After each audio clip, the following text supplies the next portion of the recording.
Now, in the beginning, there was no Adam. This is way before Adam. They're making these people, and the cloning technique is at the Temple of Karnak in Egypt, where you and I were just at a few months back. And I take people to the Karnak and I show them, it's right there in plain sight, the exact cloning technique. And even Muhammad Ibrahim, who was our guide, he also has the same exact story. He tells you the breaking down of how these people were cloned. Now, the cloning problem was the clones couldn't mate and create themselves.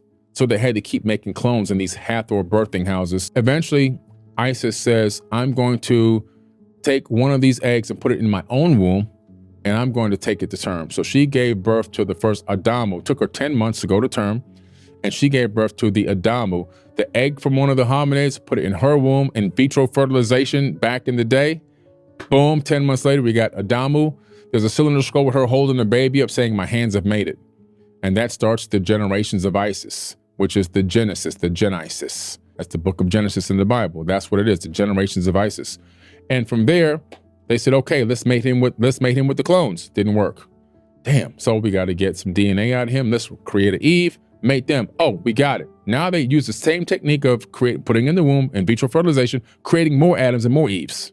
And then they started putting them in these mating houses, and they had set times to mate, and they couldn't mate out of order because they had to have genetic diversity. Even they knew this. And that's how they created a genetic pool. The evidence that people were here before Adam and Eve is that when Adam's son Cain killed Abel, he was kicked out of the garden. And the first thing he says is, the people out there will kill me. Well, what people? There shouldn't be any people out there. And God says, who's actually Enlil, Yahweh in the Bible, he says to him, I'll put my mark on you so they'll know you're mine and they won't touch you, like a genetic marker. So he goes out there and he says, by the way, when you go out there, you'll find a wife. And he found a wife.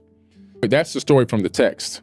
And I think, to me, that story makes a lot more sense, just based on my research into cargo cults and what happens when a more advanced civilization meets a less advanced civilization right here on Earth. When we went to the atolls and in the South Pacific and took nuclear weapons there, and we showed up to these islanders who had never seen airplanes and tanks and submarines and people with hats and gear on and guns, and those people worshiped us. They tattooed USA on their chest. They would build artificial planes out of reeds and sticks and worship the planes, and then stare up at the sky and wait for the sky gods to come back and bring them more cans of Spam. So that's, I think, what the planet is right now.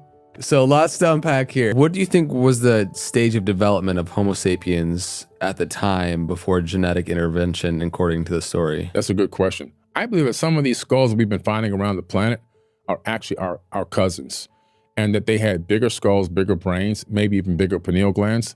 I believe they were more